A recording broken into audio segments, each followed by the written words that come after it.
and welcome to my knitting podcast. My name is Monika, and this is episode 28. Before I go into the usual knitting stuff, I guess, I'm a bit overwhelmed, to be honest. This week have been quite crazy, but in all good ways.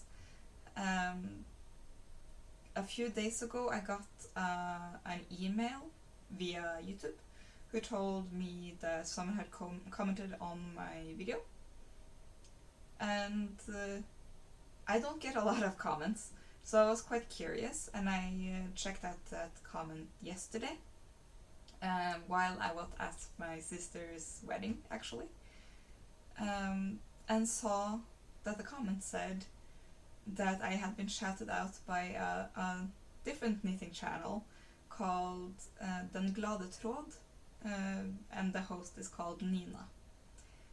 And that made me very excited, because that means that someone has actually, seen some of my videos. And of course that was during the wedding, so I didn't have the chance to actually do anything about it at the moment. But I checked it out this morning, and I was actually quite surprised, because it turns out I have actually seen quite a few of Nina's videos in the past, but for some reason I hadn't subscribed, so they had just stopped being recommended to me. So when I saw her videos again, I was like super excited, and I was like, yes, this time I'll remember to subscribe. And I was really touched by what she said in the video about me and my knitting channel. She speaks in Norwegian, just in case there's a language barrier for anyone who's interested, but she said that she had recently had to upgrade her Mac, and in the process, when she was fiddling around with all the settings of setting up the new computer anyway, she was also just looking up random knitting videos. I think she was trying to find a specific tutorial, and one of my videos just happened to turn up. So she said she had watched 1.5 episodes, and that actually makes me very happy. And she said that was kind of like a, how do I say that in English? In Norwegian she said skjult perle, which is like a hidden pearl, I think, is the best way to describe it. And it made me very, very happy. So if any one of you are now watching my video because of Nina, welcome, and thank you very much, and I appreciate it. So I wanted to address that in the beginning of the video, just because I don't want to forget, and also it means a lot to me, because as she said in the video, I had 21 subscribers when she watched my video, and I do now have, I think, over 170, and I am overwhelmed. So thank you all for the support, and I really do appreciate it. Okay, no more awkwardness. I'm kind of blushing, I'm sorry.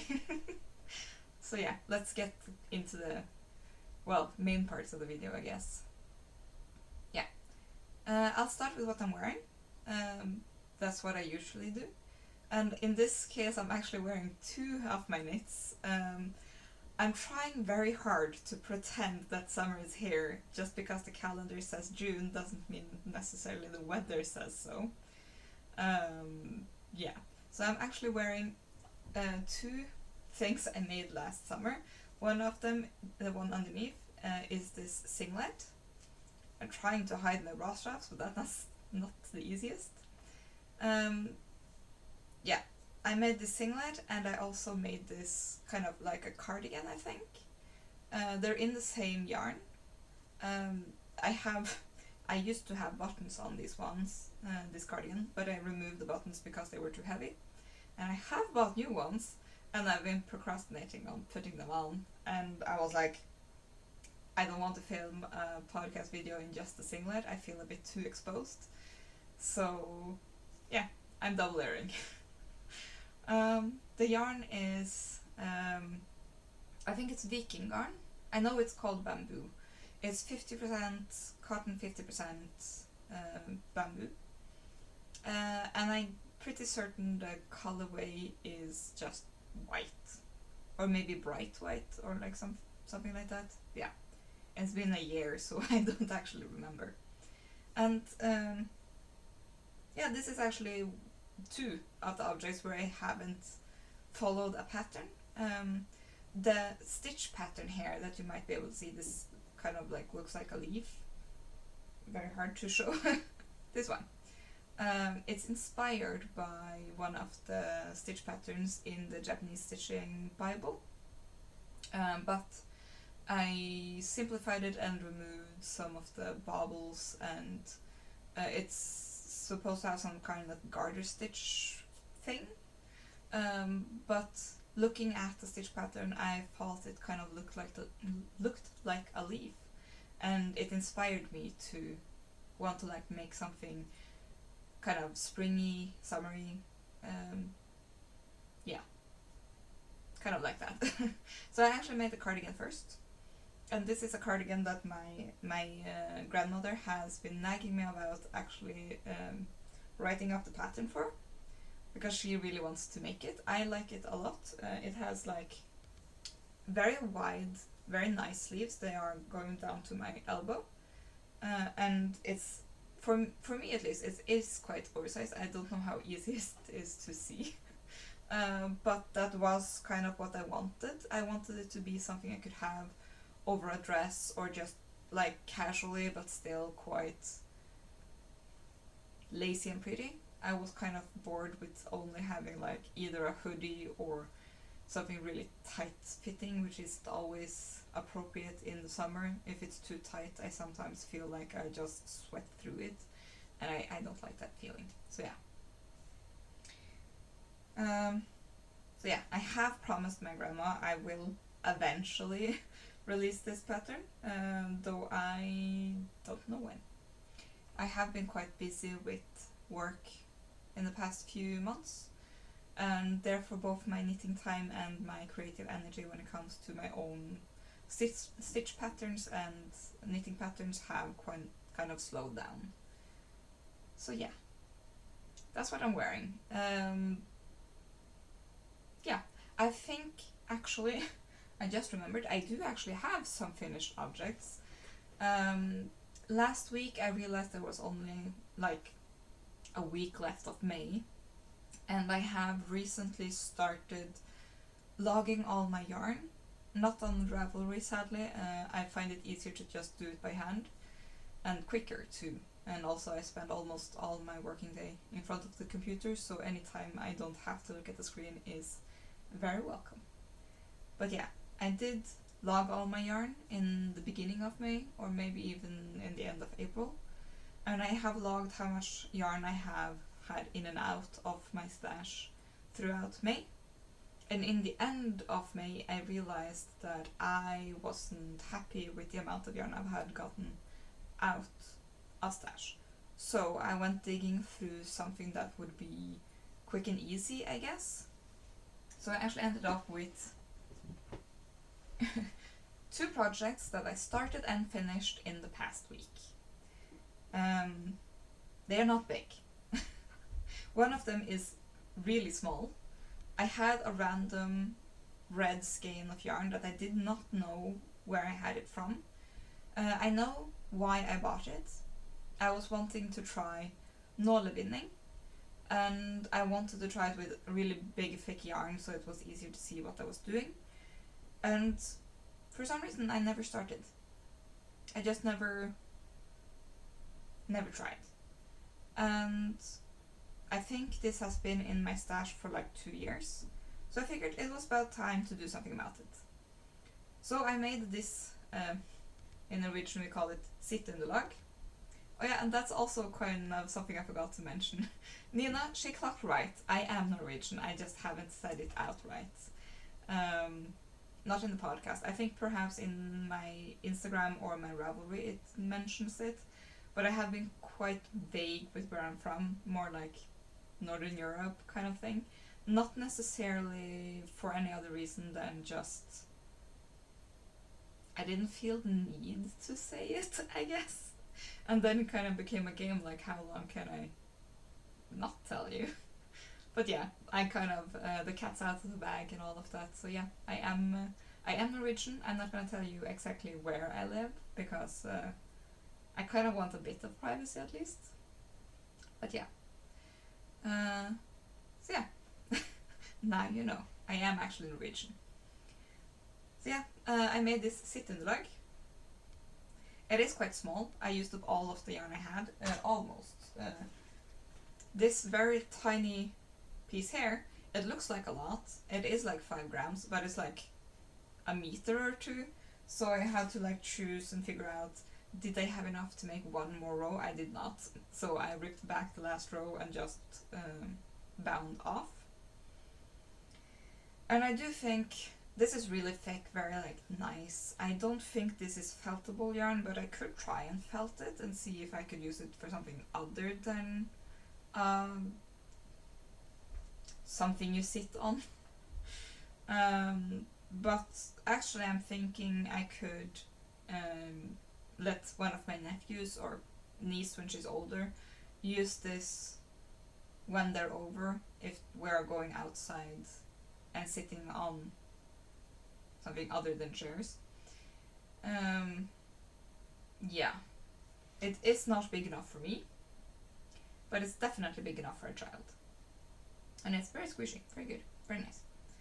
And the other one, other finished object, I guess, I gotta figure out where to put this. I am planning on actually felting this one, because I started knitting this double. This is, oh, what is this again? I know I wrote it down, so I'm gonna check. I think it's called something print, but I'm gonna double check to be certain. Let me see.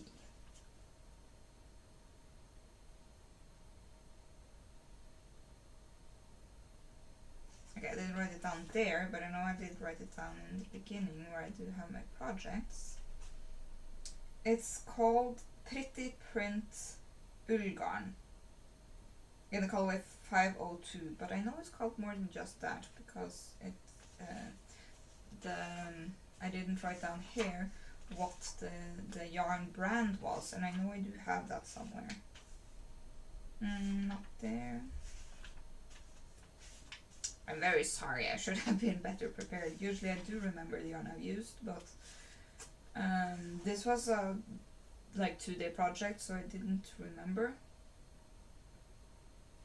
I didn't write it down here either, it only says Pretty Print Ullgarn. I do know that I have the label somewhere, but at the moment I can't see it. So if I do remember the yarn brand, I will have put the information probably down here this time. I kind of switch where the information will be down in the corner, depending on exactly where I'm sitting. So yeah, this is a feltable yarn. It's 100% wool. And I was thinking maybe I could have it as a lap blanket, or maybe I should felt it so it's an actual workable, a slightly bigger sittunderlag. Right now it does very little because it's quite square, and it's not a big square, so, and it's a bit flimsy. I probably used bigger needles than I should have, but I was thinking of felting it.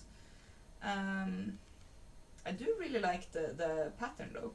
It is very like nice, kind of self-striping when I did this size. And I think if I had more than one skein, perhaps I could have made like slippers or something, but when I decided I had to get something out of my stash, I went with something simple.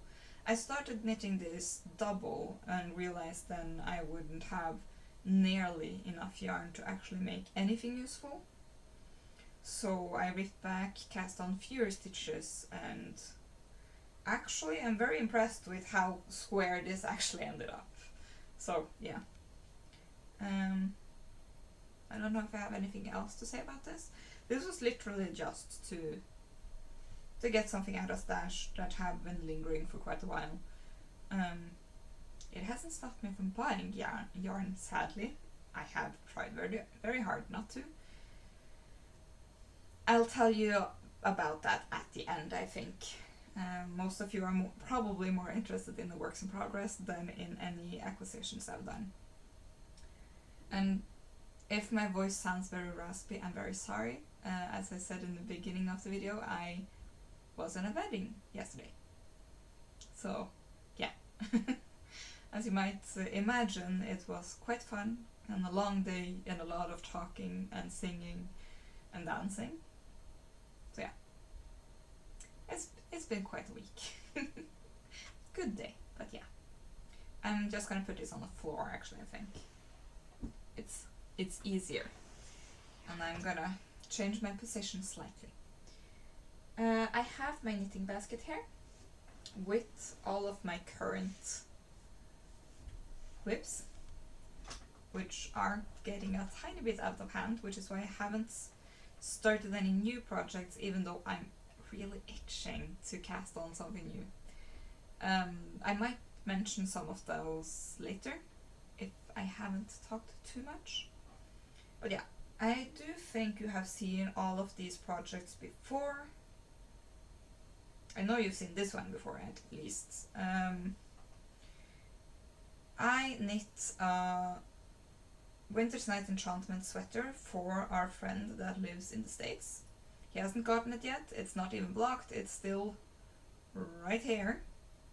And I realized I only used less than 60% of the yarn that I had bought.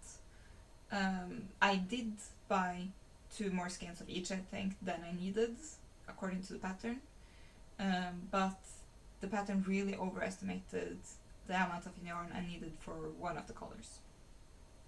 And I decided I was going to knit myself the same sweater just because I liked it so much. And of course, afterwards, I realized that I'm gonna tell you afterwards, give me a moment. This is how far I've gotten. Last week I was here at this stitch marker. So I've gotten quite far actually. I think I've recently started on the second chart.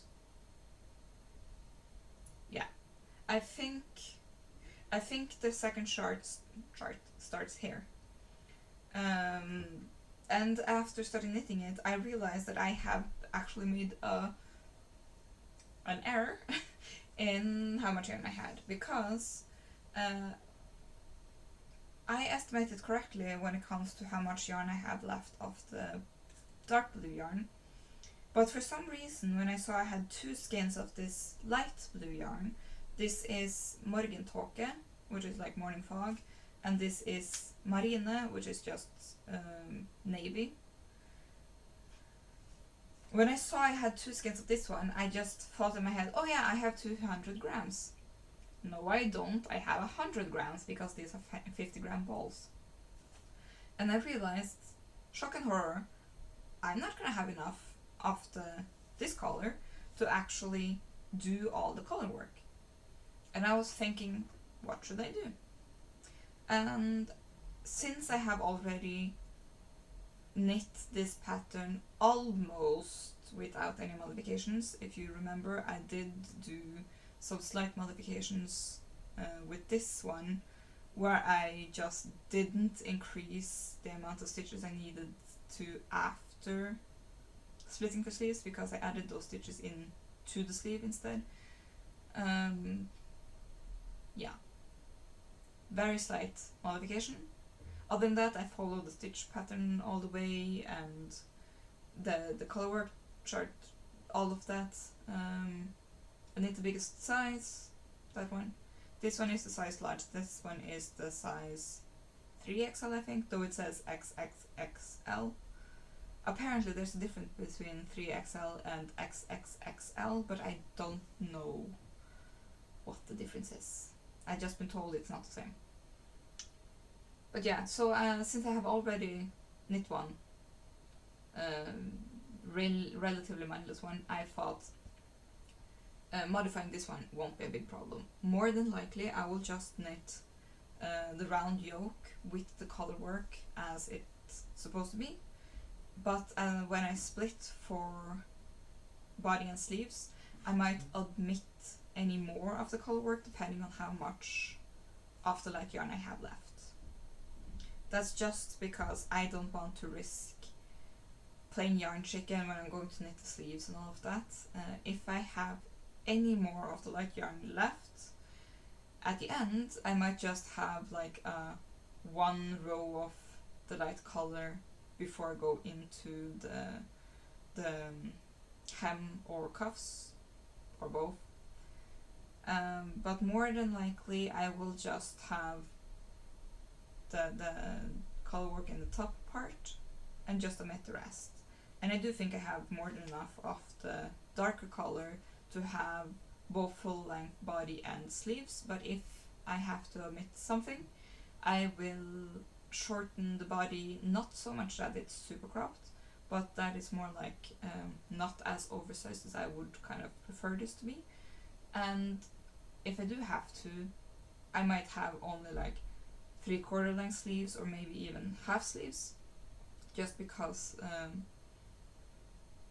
I don't think that's the biggest problem when it comes to this sweater. It's very cozy, it's still gonna be quite warm. It is superwash. It is Drops Karisma. Yeah, it is superwash. Meaning that, in my opinion, superwash is not as warm as untreated wool, but it is easier, at least for me, to care for it, I guess. And I also do like the stitch definition I do get out of this.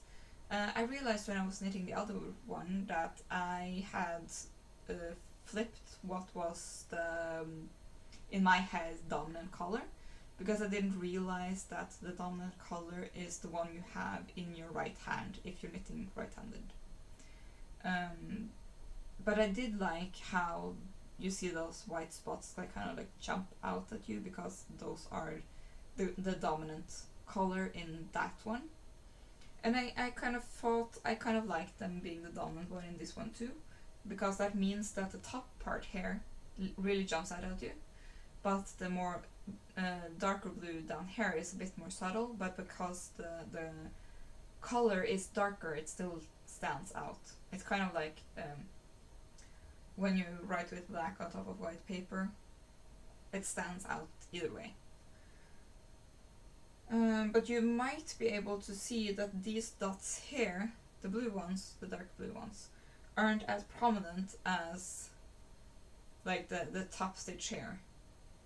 And that's because the white is held dominant. So yeah.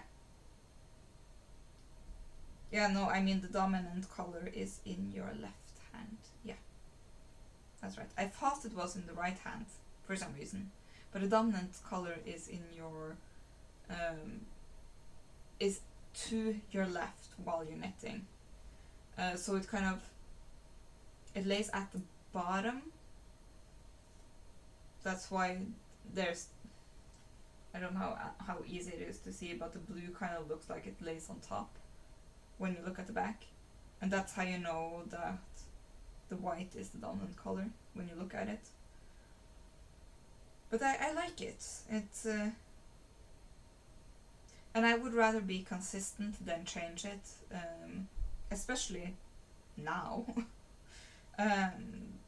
So in my opinion, the knitting looks the best when you have the same dominant color throughout the whole project.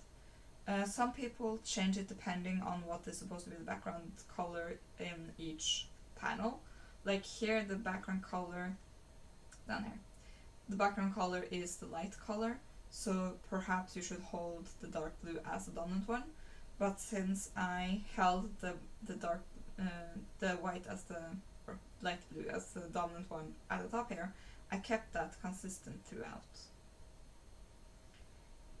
It also just makes it easier for me because it means I don't have to think, and anything that means I don't have to think is a bonus when you're already kind of overworked. Yeah.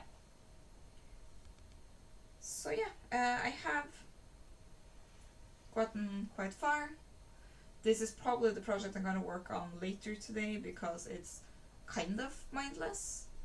I just increase when I'm told to increase and knit straight when I suppose to knit straight.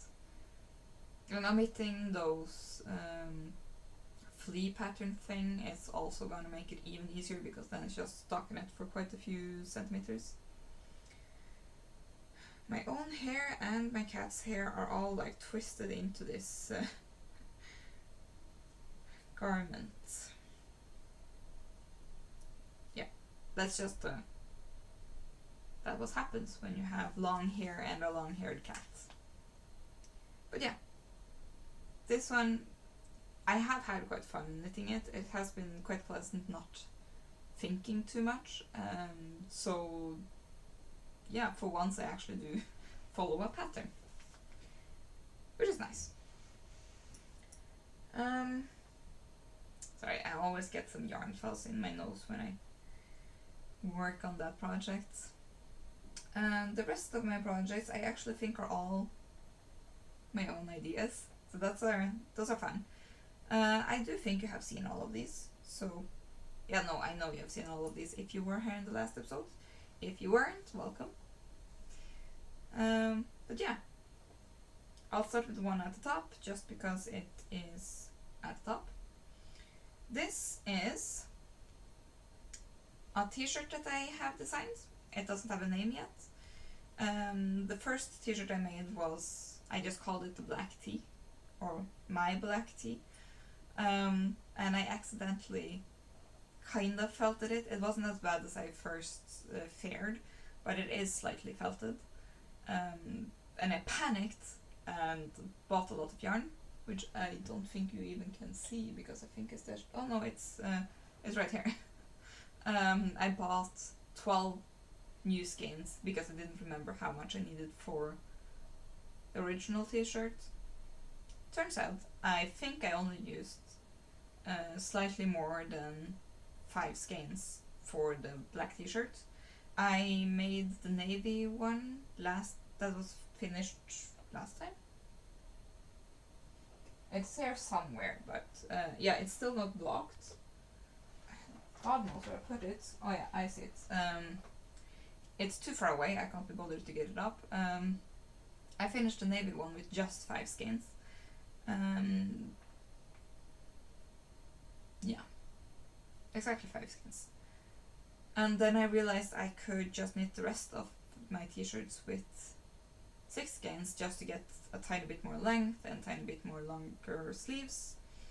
So from now on, all the yarn I have that is Untold cotton merino are designated to become V-neck t-shirts. I did do one slight change on the black t-shirt. I did only pick up half of the stitches here. I did do a slip stitch edge while I was knitting it, and then I just picked up the slip stitches. So technically I only picked up 1 stitch per 2 rows. And that was to raise the V-neck a bit on the black t-shirt because I was going to use it for choir concerts, and I've told you this before, I just wanted it to be a tiny bit more modest. I also like how this one is quite modest. These ones might, when I block them, be less modest. I don't know. At the moment they are quite tight. I don't know. Yeah. Maybe I didn't need to worry at all. But yeah, I can see that it puckers less here than it did before blocking when I did the black one. It does still pucker quite a lot here, but that's because of the raglan increases. I don't know how easy it is to see, though the raglan increases are a lot easier to see in this color, so that's a bonus. So these are the raglan increases I have down either side of the arm, and I'm very pleased with those. I think they are quite beautiful. They will look even better when this is blocked. But yeah, these are made out of Untold cotton merino, as I said. I have a lot of it. I'm probably gonna knit like 5 or 6 t-shirts. This one is the colorway Poolside Blue. The navy I think was called Deep something. I have forgotten. The black one was called Jet Black, and I have a lot more of that now. I'm very excited. I still love the t-shirt that I made, but since it's slightly felted, it is not as breathable. So I really, really, really do want to like replace it. And I was so distraught when I did accidentally wash it with a normal wash instead of wool wash. And my husband was like, I don't understand, you can just make a new one. And I was like, you don't understand the sentimental value of things you have actually made yourself. And even though it is replaceable, it ain't. I can't get that time back, I can't get the memories back, and yes, I can make one that's exactly the same, but I know it's the second version and not the first one, and I'm still sad about the first one. That's just how it is. But yeah, I have added in the third ball, I think. Yeah, third ball, which means because when I bought this yarn, I didn't know how much yarn I needed, and I bought two different colors, and I was planning on striping them, but I tried striping them and it didn't work well together. The other one is called Vivid Violet, I think you can see it here. When you put the skins next to each other, they look like they're gonna like look beautiful together, but I tried actually knitting stripes, and for some reason it was jarring to me. But yeah, I have 7 skeins of this one, I have 7 skeins of the violet, vivid violet color. I do still actually have 5 skeins more of the navy color, that's not called navy but something else. Deep blue or something, I'm not sure.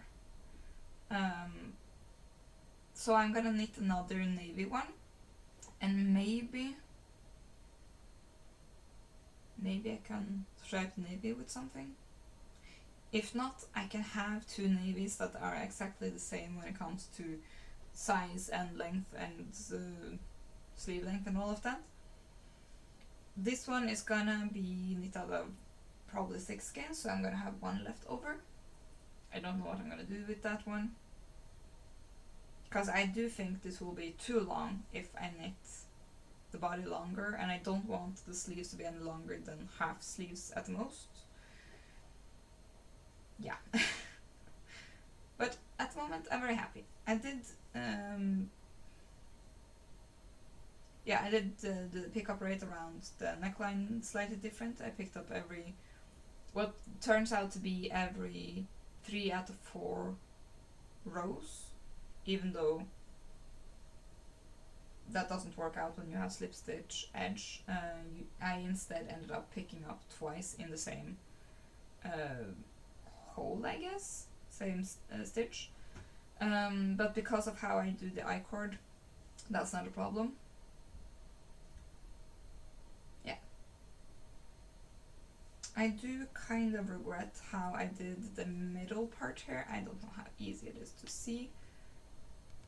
But I kind of feel like I've gotten some slight holes right between each stitch, and I think that is because I didn't slip the first stitch when I put this in the round. I did that on the black one, I know, and the navy one, and I didn't have this problem, and I thought perhaps it would look better if I didn't slip the first stitch. Now I regret it. So yeah, lesson learned, I'm always gonna slip the first stitch before turning it into the round, just to try and avoid getting any kind of holes right in the middle of. Yeah, I don't know how easy it is to see. Probably I'm the only one that cares at all. And it will probably look a lot better when it is blocked. Though I do think it got a very soft, it's not a very pointed V, it's more like a soft rounding. And I do kind of like that. Okay, that's all I have to say about this one. I have 4 more skeins, I'm probably not going to use all of them. this is how much I have left of the last one. I have tried starting from the middle of these ones, but I always get yarn barf, and eventually I just realized it was easier to just do it from the outside. And they keep up their integrity quite well, so it's not like when you get low it like falls apart. So yeah, that's what I do now with this yarn. Actually only this yarn. All other balls are always from the middle for me. Okay, I'm gonna put it over here. I'm gonna have to sort my basket afterwards anyway, because I have noticed that if anything happens to end up at the bottom of the knitting basket, which is quite big to be honest, it doesn't get touched. So I am going to quite consciously rotate things this time, in the hopes that some of my lingering whips at the bottom of the pile might not be so lingering anymore. Yeah, that's the plan. Okay. This is a pair of vanilla socks I've been knitting. They're knit out of Anita Strikketante in the colorway orange, which is also kind of like, people should probably have guessed that I'm Norwegian, because most of the yarn dyers I buy from are Norwegian. I think I only have like 2 mini skeins of hedgehog fibers, which as far as I know is from Scotland. I might be wrong about that, but at least I know they're not Norwegian. But yeah, I have not gotten very far on these ones since last time. My stitch marker is like barely moved. I have knit like 5-6 rounds. I haven't had as much knitting time this week as I would like. I'll tell you more about that later, but just so, yeah. I haven't had as much progress as I would like to have. Though I know I have had quite a lot of progress. The t-shirt I showed you, I had just connected them under the arms last time and maybe knit a few rounds, and I have gotten quite a lot further. So it's not like I haven't knit at all, I just haven't knit as much as I wanted to. And also, the first sweater I showed you, I had actually knit quite a lot. So yeah. I'm probably just holding myself to very high standards, and it's kind of unnecessary, I guess. Oh yeah, and I also knit 2 projects. Never mind, I have actually knit a lot. I mean, I finished 2 projects that I started this week, so what am I talking about? But yeah, made out of Anita Strikketante. They're quite standard for me. I have shoe size 36, European size. So they are quite small, and I knit them relatively quickly, and I have started knitting them on Shagun needles in the round, on the size 2.25 millimeters instead of the 2 millimeters that I used to do. Just because I have started knitting a lot tighter when I knit in the round. Yeah, gotta put it over here. Not a lot to say about it since there's literally no change. Yeah. The second sock project is actually my own pattern. These are my under the oak socks.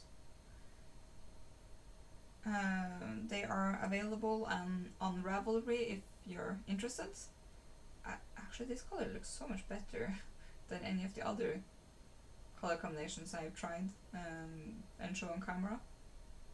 Yeah, they look very nice. Yeah, if you're interested in the pattern, it's available both on Ravelry, and the link is in my description. It's in English. I think I haven't translated to Norwegian yet. I should probably do that. I mean, yeah. But I usually use English patterns when I knit. These are knit out of Alpakka Forte in 2 colorways. The purple one is Purpur, and this kind of like greenish color, it's Melert Petrol, or perhaps Petrol Melert. I never remember the order of those. Last time I had stuff right before I started on the heel flap. And now I have started the heel flap, but so barely you can't even see it. Because like I did 2 rounds. And I don't know why I didn't knit more on this.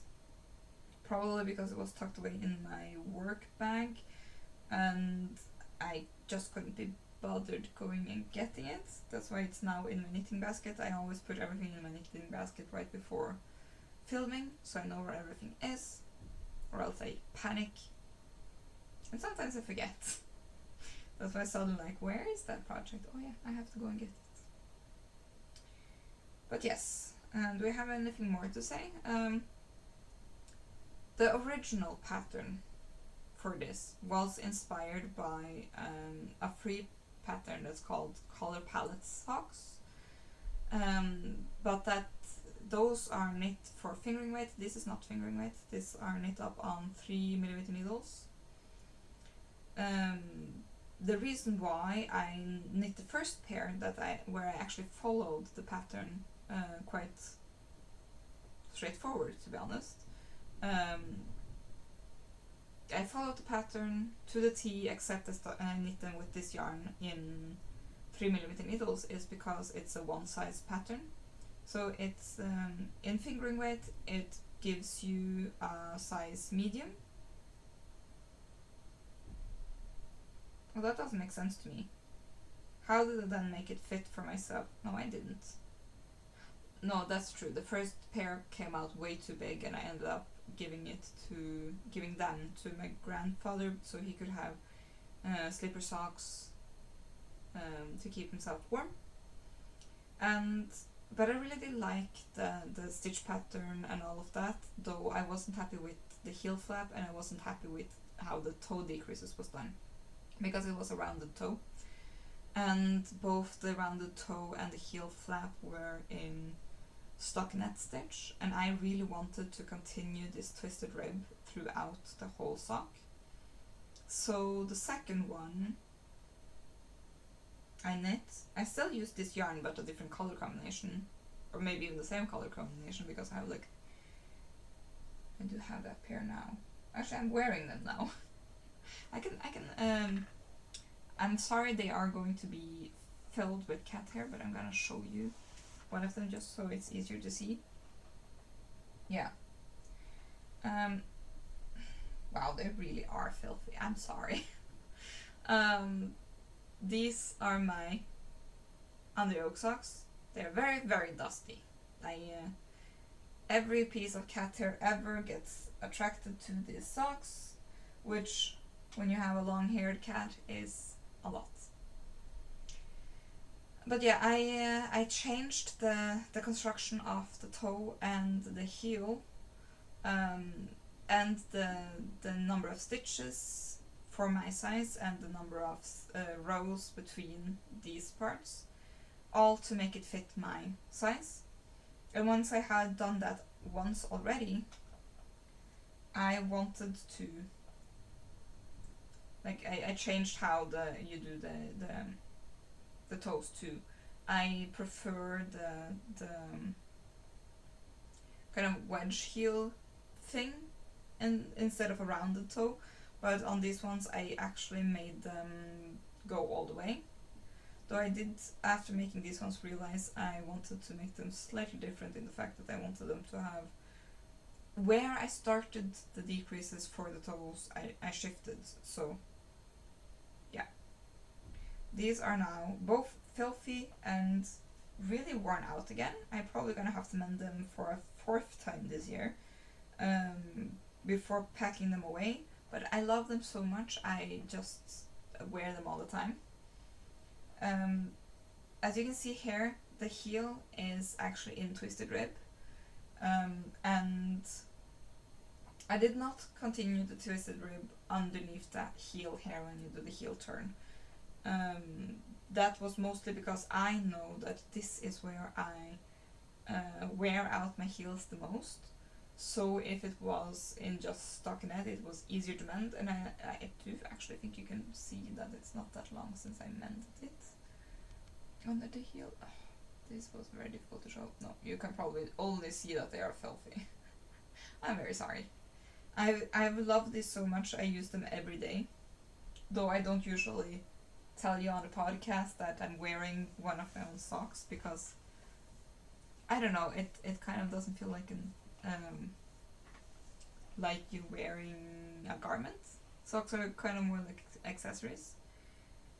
But yeah, I changed the stitch count, I changed the way you do the heel flap, I changed the type of toe, and after doing that, I also figured out how to knit a size larger, so I could knit a pair for my sister-in-law. And when doing that, I realized I had already done so much work figuring out this that I might as well calculate more how to fix this to fit every size that are the like more common ones. So I think my size is the smallest.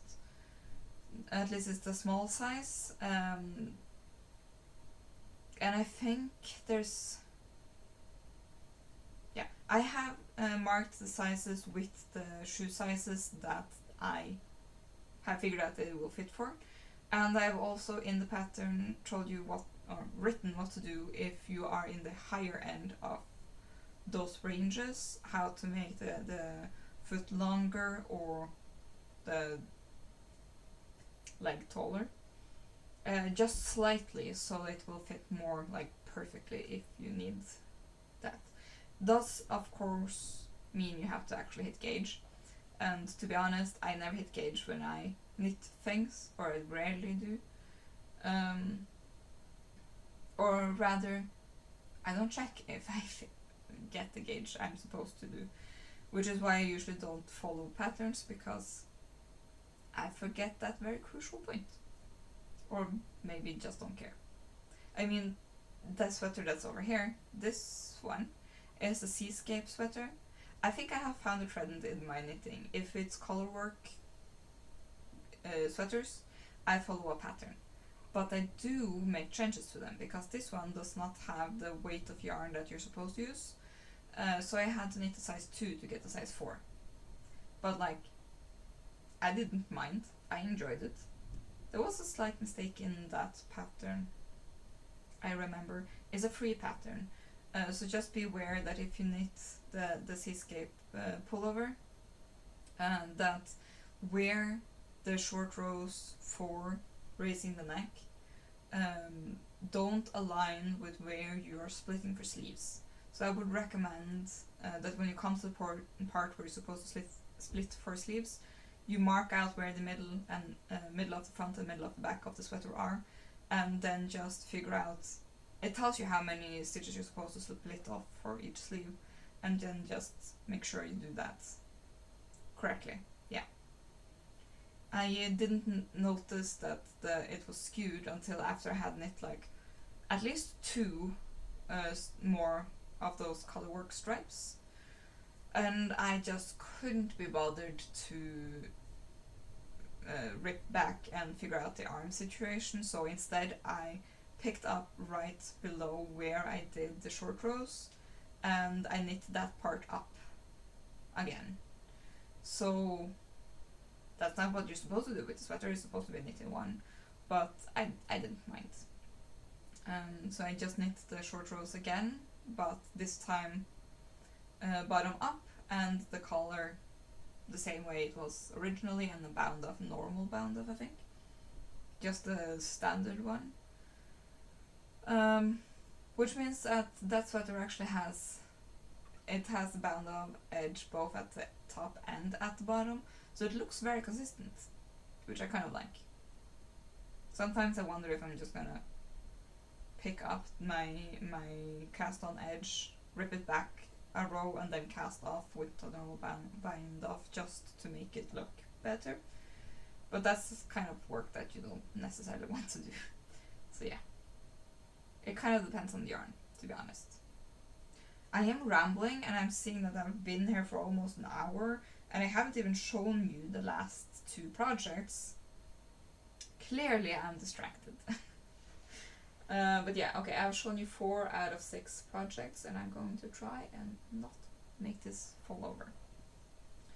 This is one of my favorite projects, but I think I've worn myself out of it, to be honest. Knitting 2 sweaters that are kind of the same, almost the same pattern. It's my pattern.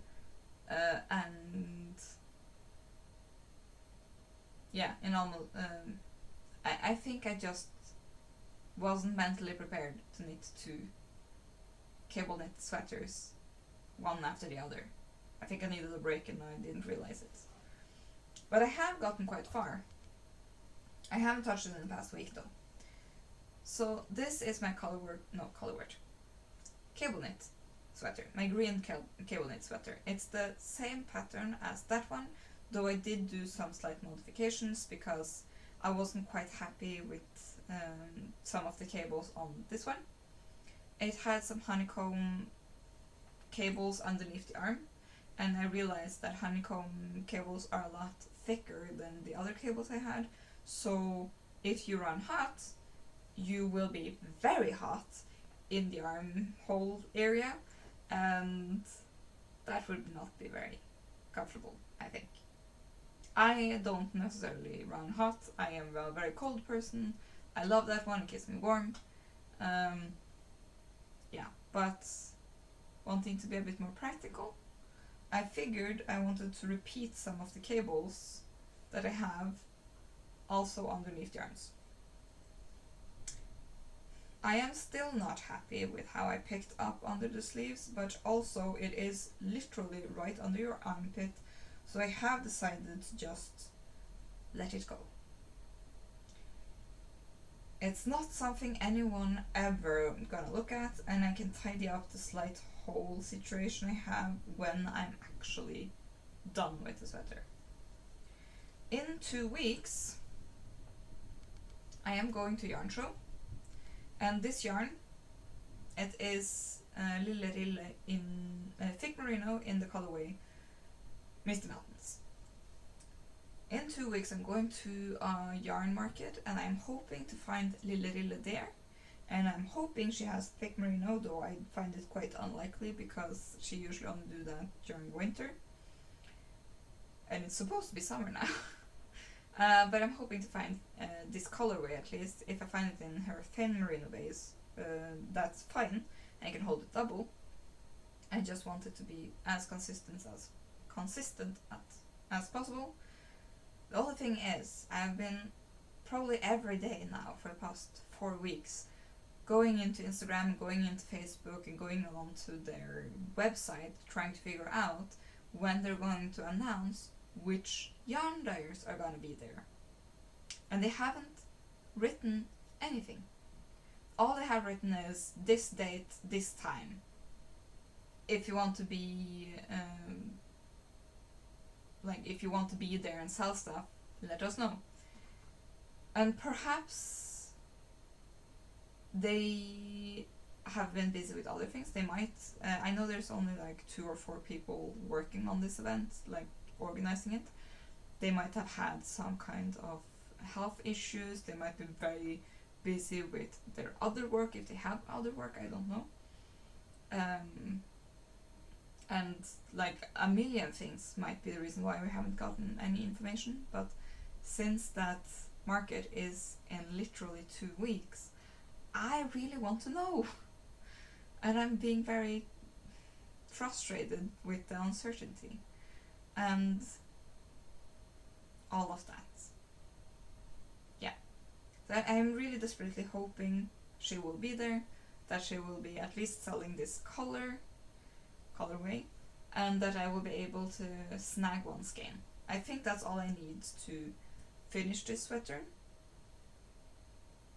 because at the moment I am working on my 4th ball. I have 1 left, that's the 5th one, and there are 100 gram skeins, so this is going to end up being 500 grams.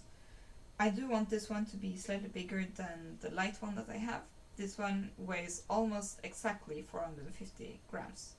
So I was hoping that since it's slightly bigger, Also because of the change of the cable underneath the arms, that I might not need anymore.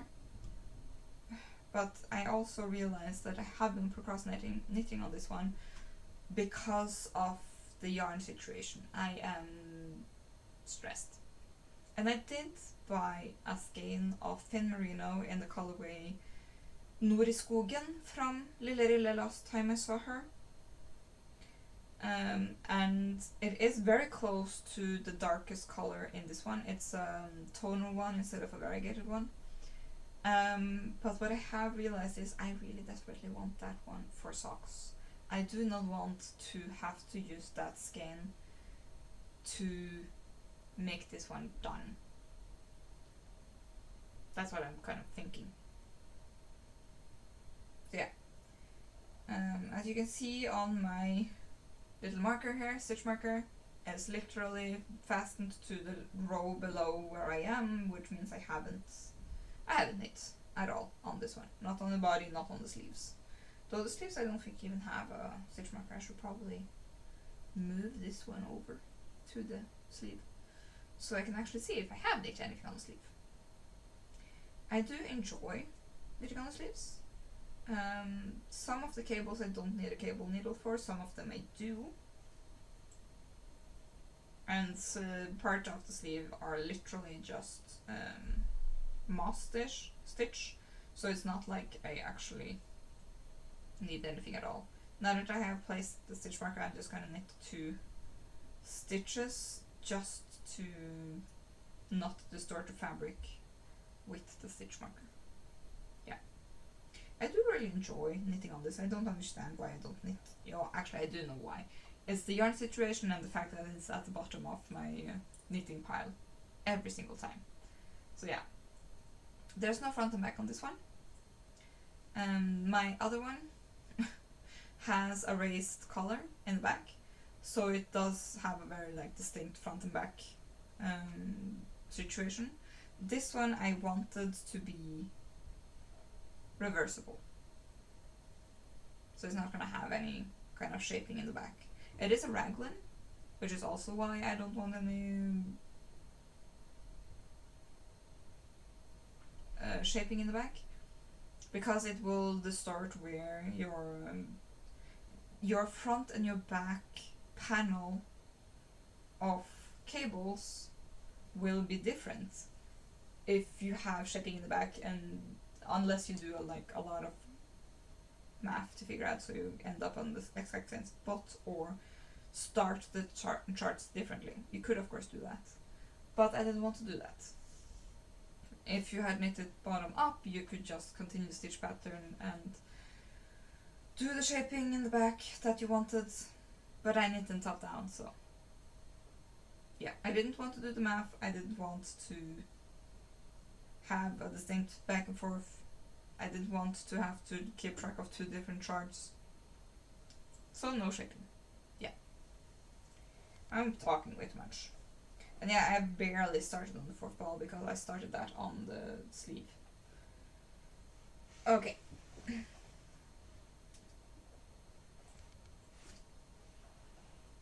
Last project I also haven't touched, though I am planning on putting this at the top and trying to make this my priority until I split for sleeves, because then I will probably grab this whenever I want to just have a mindless project.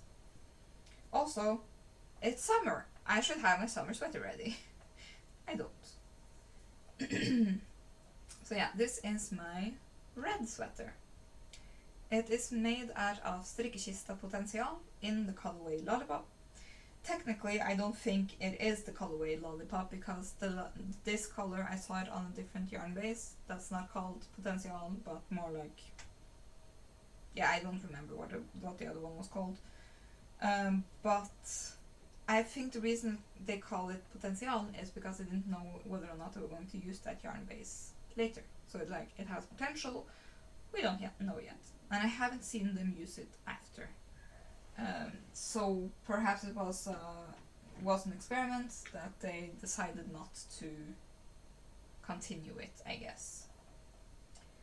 I have this shaping. I'm trying very hard not to lose all yarn.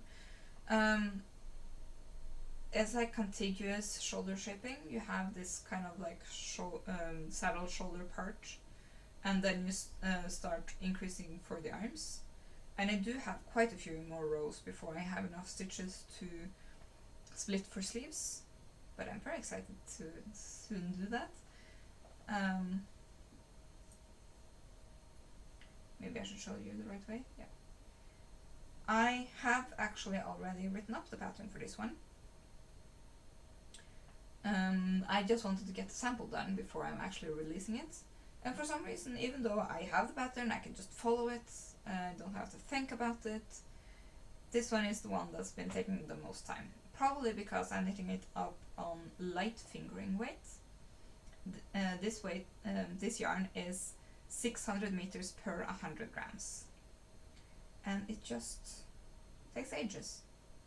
Really does. I love it though. The fabric is so nice. I think that if I was a monogamous knitter, I would have been done with this ages ago. But if I knit like 5 rows on this one, I feel like I haven't done anything at all, and then I knit 5 rows on something else, and I'm like, ooh, this is much more fun because it's not just stockinette. Yeah. I'm going to put this away. I think it kind of like goes in waves, you know? Sometimes you really do want a stockinette project where you don't have to think at all because you are so preoccupied with other things. And other times you are just brimming with creative energy and want to knit everything and don't have enough time. That's just, yeah. So, while I'm packing my stuff back in the knitting basket and trying to rotate it so it doesn't necessarily end up in the same order, I'm gonna try and put this green one at the top, so I might be able to actually knit up more on it. That's the plan at least. Okay. While I'm talking about that, I can tell you a bit about what have happened this week. Last week I went to the conference. I told you about that last podcast a week ago. It was exhausting but very fun. I met a lot of people. I learned a lot. It was very good. Exhausting. I was still exhausted when I went back to work on Monday, and on Tuesday I was really starting to feel under the weather, to be honest. I was just not feeling well. That's something that kind of happens. I have like delayed reactions to the amount of energy I have used. For some reason I thought that since I was relaxing so hard on Saturday and Sunday last week, I would kind of not end up having this reaction, but of course I did. So on Tuesday I ended up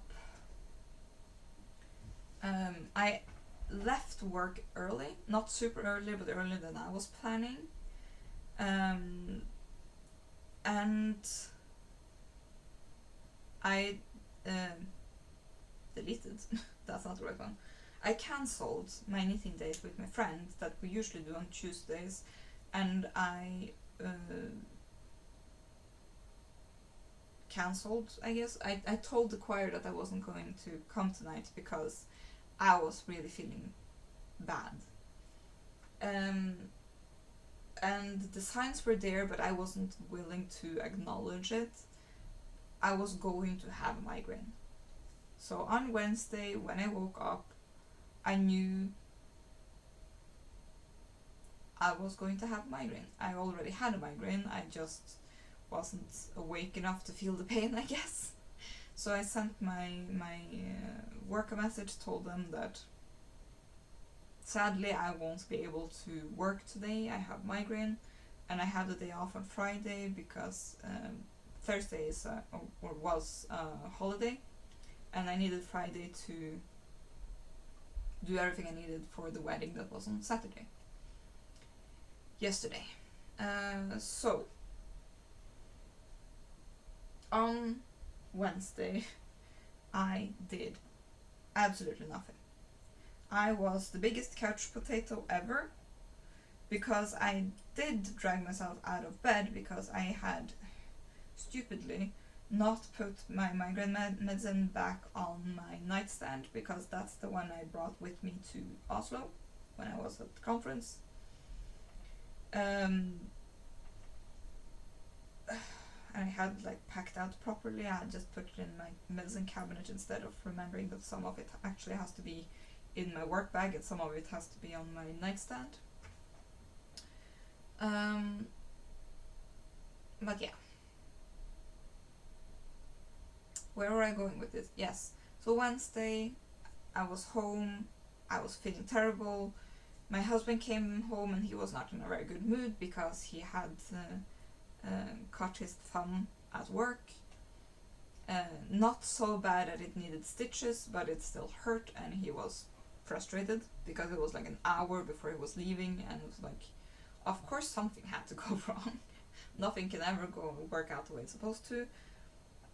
And yeah, so we were having a couch potato day together. I was feeling a lot better.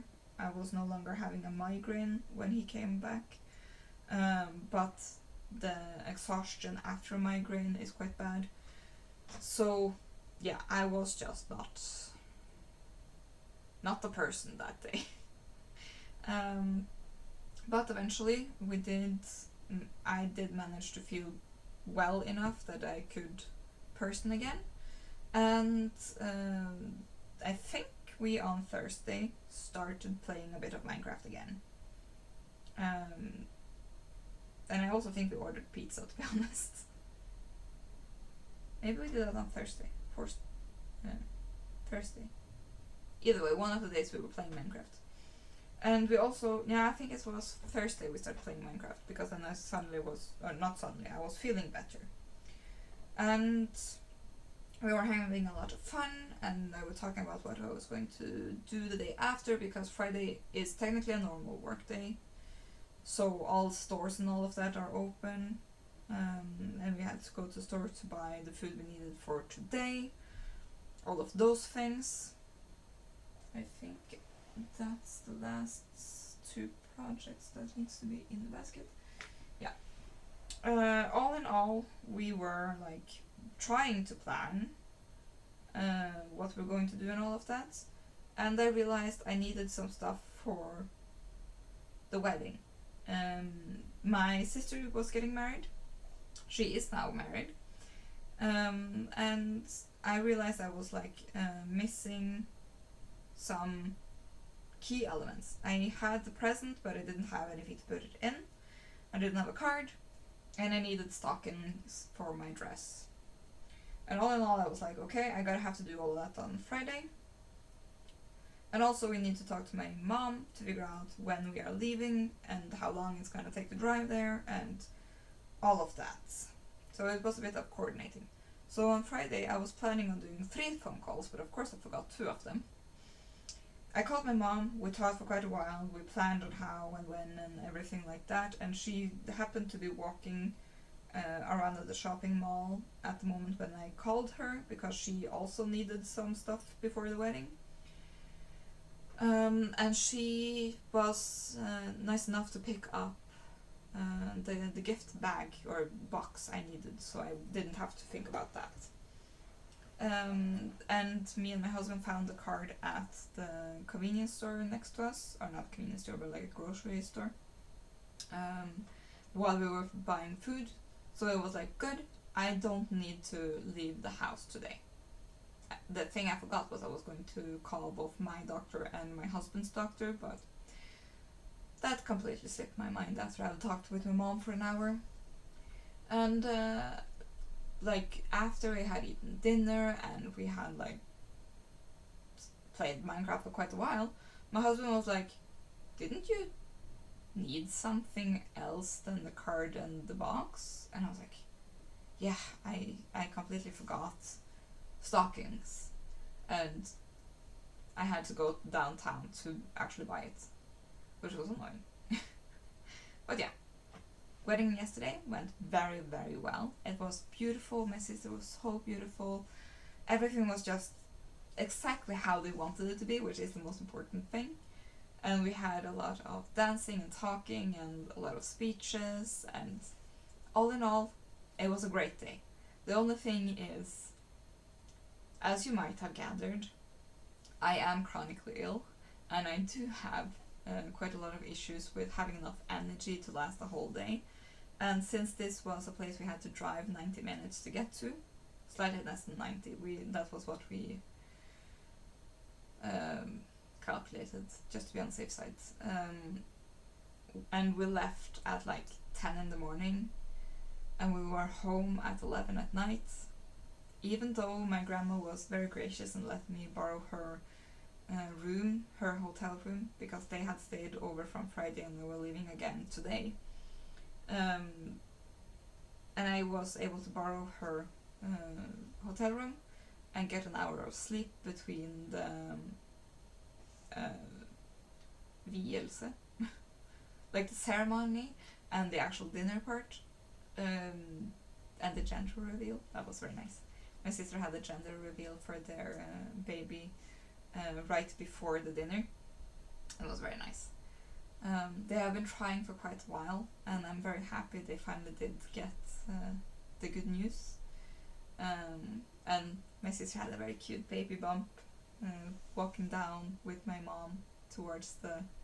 Well, I don't want to say walking down the aisle because we weren't in a church, but my mom and my sister walked together towards her groom, and yeah, it was very, very nice and very touching. It was very clear that they are very much in love, and they have been for quite a while. So yeah, very good thing.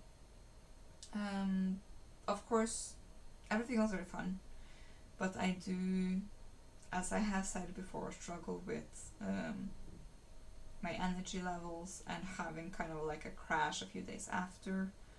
Me and my doctor have tried figuring out what exactly is wrong with me, but so far I haven't gotten a proper diagnosis. It's more, let's work around it as well as we can.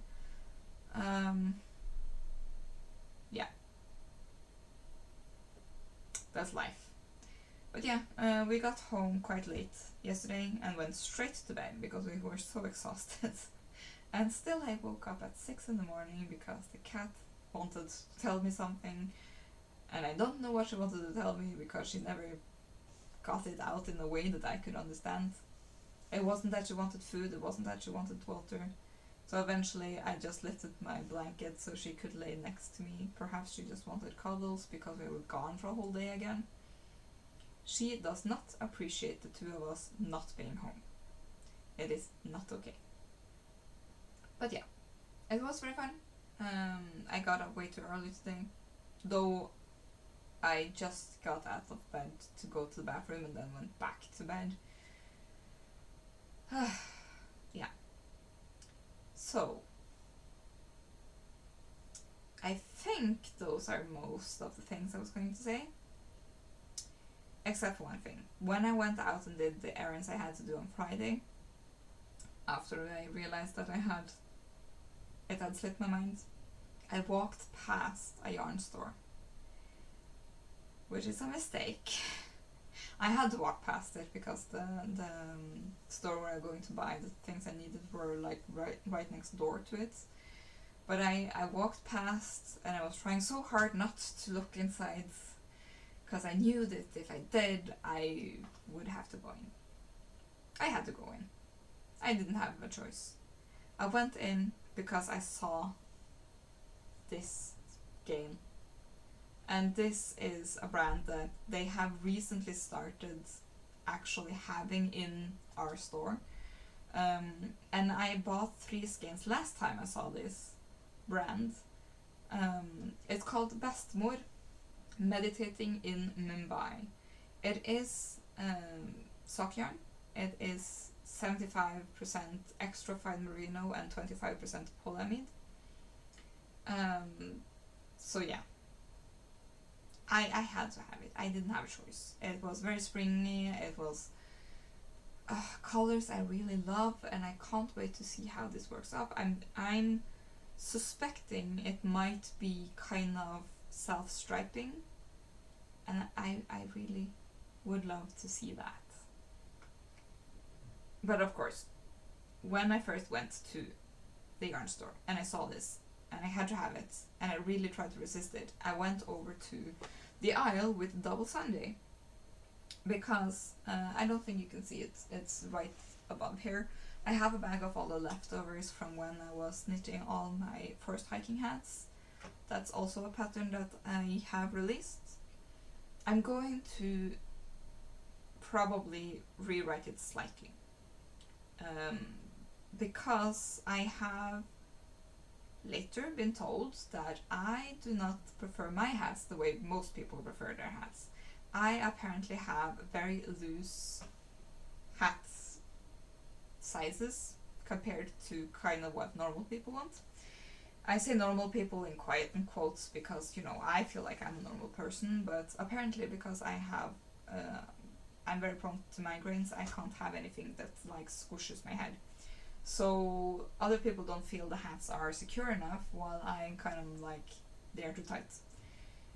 So yeah, I might put in a note that says, after the feedback I have gotten, that people should knit a size smaller than I recommend in the pattern itself. Like an errata, I guess. Yeah. But anyway, I knit like 8 of those hats last year, and most of them I gave away for Christmas. That's where I got all the feedback from, that they thought it were a bit too loose, and they did measure their heads afterwards to figure out if it was just that I had guessed the wrong hat size, or if the feedback in general is they think the hats are too loose, and the general consensus is I recommend too loose of a hat, apparently. But with all the leftovers, I wanted to do something with them, and I was thinking of ripping out the yarn from the lilac sweater I have that's also knit out of double Sunday, but I don't think the yarn will survive another ripping out, because I have already ripped out that sweater so many times and tried to re-knit it in a way that it actually looks good. I'm still not happy with it. So I'm thinking I'm gonna give the yarn a second chance, because I like the yarn. The yarn is not a problem. The problem was the fit I was trying to get, and I didn't have enough yarn to do that fit. So, I do have quite a lot of that yarn already. And I'm pretty certain that I can make a striped sweater. But I don't want it to be random stripes. I want it to be one kind of main color stripe, and then all of the random colors in random order, but with one color in between. And I was debating with myself on whether or not I should buy white, grey, black. Then I remembered I do already have 2 skeins of a color called taupe, which is the colorway 2351. Sandnes Garn double Sunday, in case I didn't say that. And I figured 2 skeins are not enough to have the stripes, but I do think that I already have approximately 600 grams of leftovers. So, no, not 600 grams. Yeah, maybe 600 grams. I think my math might be off. Anyway, I decided to buy 4 more skeins. So I do have 300 grams of this now. And my plan is, I didn't want to buy too much. I'm going to make it striped.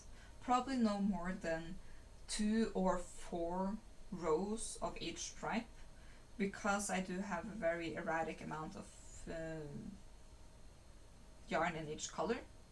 So I'm just gonna try and use up as much as possible, and if it turns out I don't have enough of my now contrast yarn, I can just buy more, because these stripes won't be right next to each other. There will be a color in between, so it's not that bad, in my opinion. I also have almost 2 skeins of grey, and I'm thinking I can use that grey, is Melert, I think. I can use that for my collar and my cuffs. And the hem might just be this color, or if I in a miracle end up using up every single scrap of yarn, I can just buy one ball of either the grey or the taupe to just finish the sweater. I don't think it's gonna be a big problem there, because it's already gonna be a scrap project.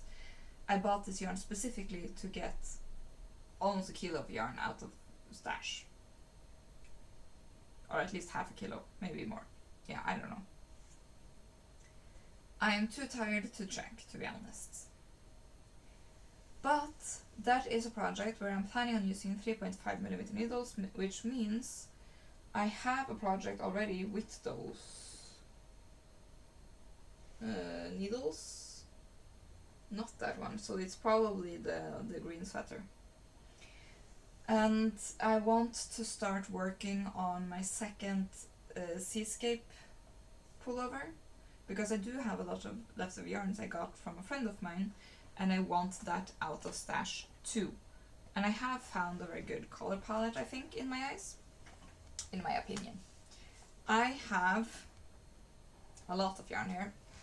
I have what I would consider 4 skeins of this yarn. It's brown, but I don't know how easy it is to see. Dark chocolatey brown. It's Rødfarget in the colorway 403, which I think is just called brown, but I'm not 100% certain. Which I'm thinking of using at the top part and at the collar. No, I mean cuff. Collar and cuff. And I'm gonna do that until I get to the first collar part.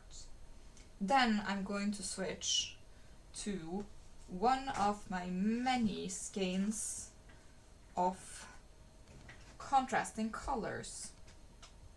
It's gonna be more scrappy than that one. I have, instead of having one color one way and the other one the other way, like that one originally has, I will probably change them up as I go, because I have like this much of one random skein, which I do know this is from Nea Ullspinneri, but I do not know which base or color.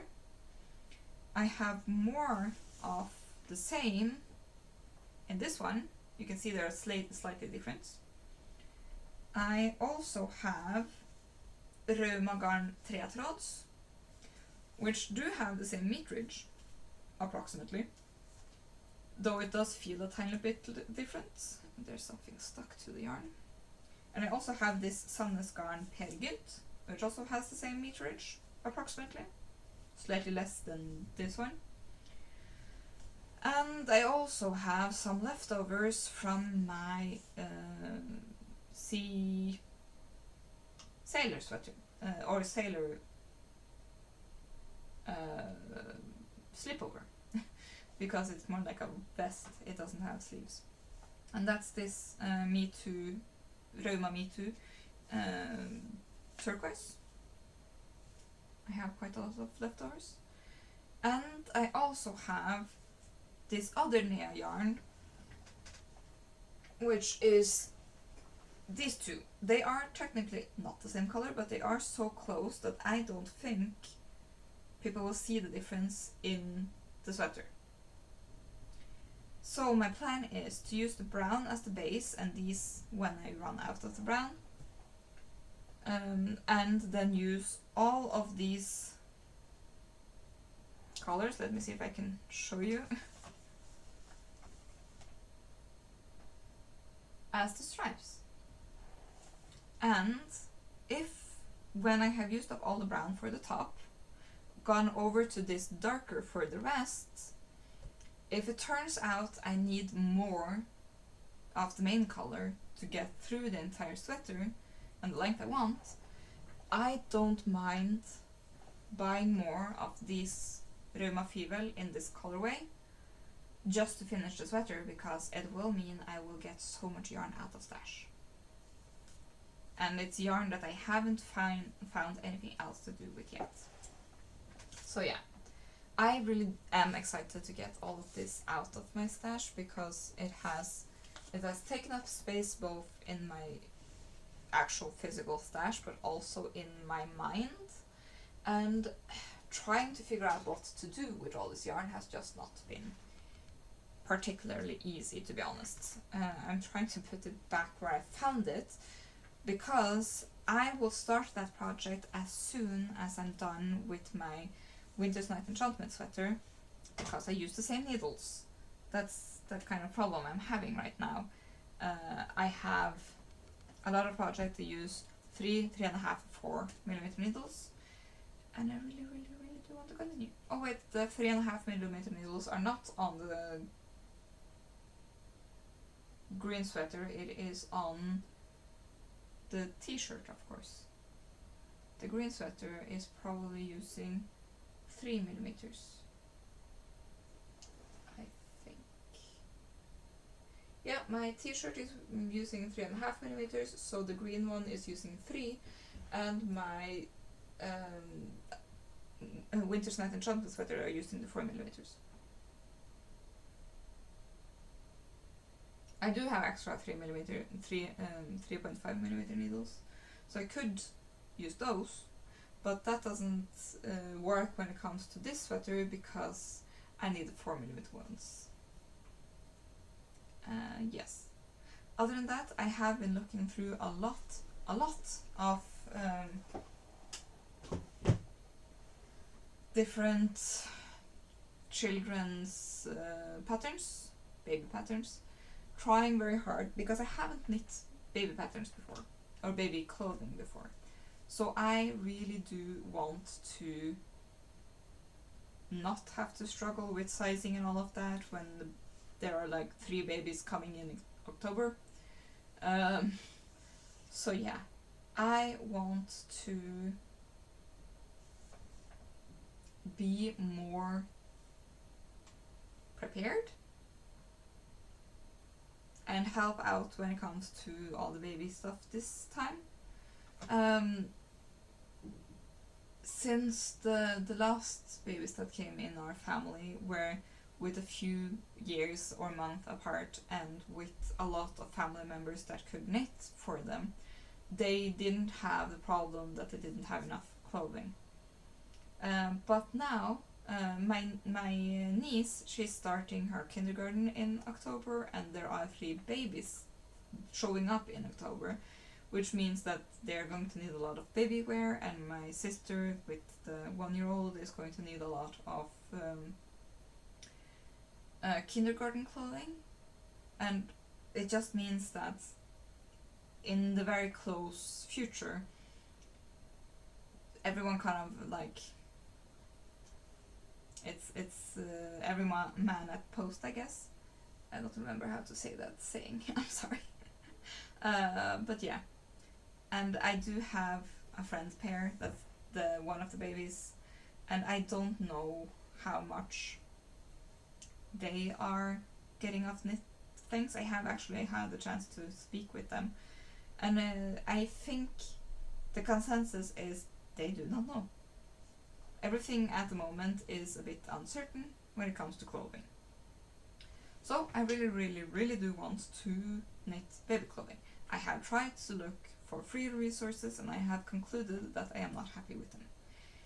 I think that's just a personal preference. I don't think there's anything wrong with the patterns.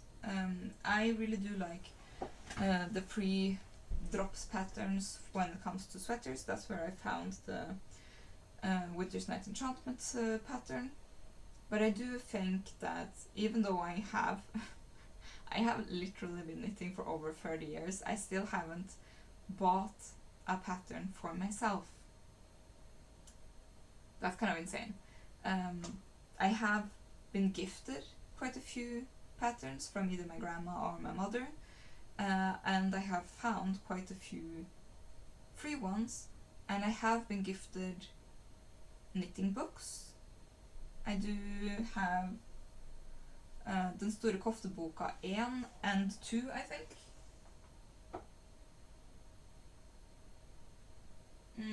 No, I have Kofteboka 2, which is number 2, and 42 Norwegian kofter. Norske kofter. So yeah, that's just... I have a lot of knitting patterns. I even have a book which is just hats. And I have drawn inspiration from them, and I have knit 1 or 2 of those patterns, but I usually only just... I see something I like and I draw inspiration from it, but I go in a very different direction. I don't feel comfortable doing that with baby wear. Just because I don't have a baby, I can just put the thing on and see if it fits or not. If I had a baby myself, I would probably not have the time to knit, but if I had and the baby was just there, I could put it on and off and figure out and fiddle and all of that. But I think in this case I just have to find someone that I trust that do baby knitwear well. And I guess no one's going to be shocked when I say this. Petit Knit has a lot of very popular baby knitting patterns, and everyone in my family who has knit her recipes when it comes to baby wear are very happy with the results. And apparently they also wear very well. That might be the combination of the yarn and the pattern. But either way, it does seem like the first pattern I'm going to pay for will more than likely be a Petit Knit pattern. I haven't figured out which one yet, but I do have 2 ideas in my head. I haven't looked at her patterns yet. I just have 2 ideas in my head of things I want to make. One of them is like a bodice, I guess, where you have like, it looks like a sweater with long sleeves, but it continues so that you have snaps underneath, like between the legs, so that it doesn't ride up, and also keeps the body quite, like the baby, quite comfortable, and also doesn't risk the diaper like falling down, because if the baby is very active, it might wriggle out of its sweater or its diaper, and that can lead to problems, obviously. And also I just think they're super cute, so I would like to knit one with snaps, just because I haven't done that before, and things with snaps are always fun. And the other thing I want to do is like an overall, so kind of like, I'm thinking, or I'm debating between either doing like pants but with those straps over, or like still pants but with built-in socks, because that's also very practical. I mean, when you're going to change the baby anyway, you have to, because it's an overall, you have to take off the whole thing, and it would probably be easier if you don't also have to think about socks or stockings. That's not quite the right word when it comes to children, but pantyhose, I guess. Yeah. The less you have to think about when you're trying to put clothing on and off a child, the better. But you still, of course, want to layer enough, which is why I'm thinking if you do the overall thing with the built-in socks, you can still put a sweater over, and if it's really cold, you can also force a pair of socks outside the already sock part of the pants. The only thing that's a problem with built-in socks for that pattern, or in my head, is if the child grows longer faster than you expect it to, so that it will just be too small. If it was pants, you could just roll up the legs, or just let them be the way it is, and you can just put on a pair of socks. As you can see, I have ideas, and I'm still debating with myself a lot. So yeah, I think that's it. No, not quite. I have pulled out the yarn I'm going to do with the baby blanket, or at least one of the baby blankets. I am planning on making 2. That's because I'm planning on using this yarn down here that I don't know if you can see. Yes. the yellow, orange, green and blue ones I want to make into the baby blanket that I told you the last time. But I have redecided. I want a contrast color between them, but I don't know what color to choose. And also I haven't bought any because they are hand dyed, and I don't have any fingering weight sock yarn basically, because they are sock yarn, that is either undyed or white. And to be honest, I am not willing to pay for some dyer to dye it into a light white grayish color. Then I would rather have undyed, but I'm not yarn dyer. I don't know where they get undyed superwash yarn, which also has nylon in it. But then again, I'm going to a yarn festival in like 2 weeks. So I could just ask them, where do you get your undyed yarn? If they have the base I want, it's probably easiest to find come on, yes. 75% superwash merino and 25% nylon. If they are all the same, that will probably be for the better. Though I don't know if they are. Is this one also 25-75? It is. Though these are from 2 different dyers, so it's gonna be different anyway.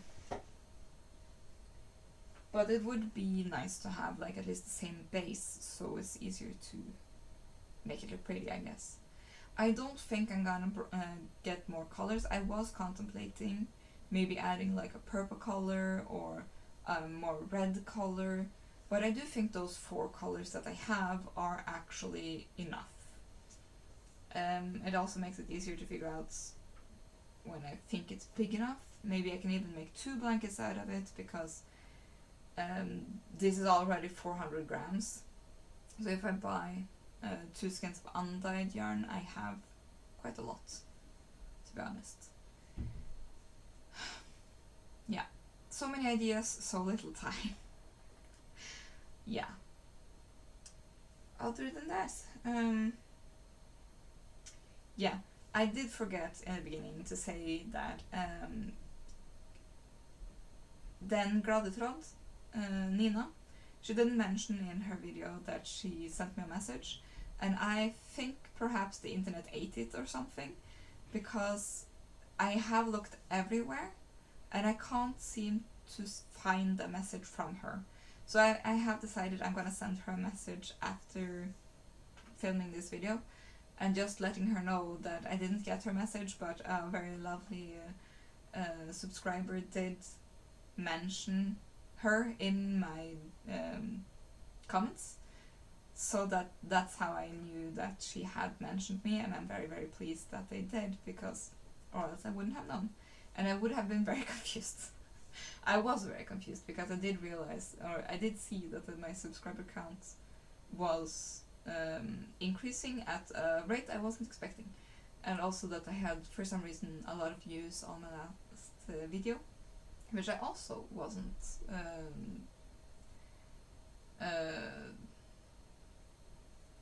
wow, now the word just disappeared, I just used it. Well, I was surprised, and yeah, I didn't expect it. That's what I was doing for. I didn't expect it, and of course it's a pleasant surprise, but you always wonder, like, what did I do differently that suddenly so many people wanted to click on my video?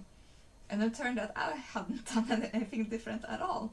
It was someone else that had done me a favor, to be honest, and yeah, I really appreciate it. So yeah, I am getting very thirsty, and this is going to be a very long episode. I'm very sorry about that. But yeah, thank you all for listening if you've been here this far. This is probably the longest video I'm ever going to release. Last time I tried to talk very quickly because I wanted to avoid this, and this time I just didn't have the energy to talk that fast. So yeah, thank you all for listening. I do hope that you have enjoyed this episode. If you have, please give it a thumbs up and subscribe if you haven't already. So yeah, I think that's all I'm gonna say today. So have a nice day, and yes, have a very nice June. I really do hope the weather gets better than it has been so far, because I am very much looking forward to a warm and sunny summer, and where I can wear these clothes without having to like freeze to death would be nice. So yeah, I hope to see you again next time, and have a pleasant day. Bye.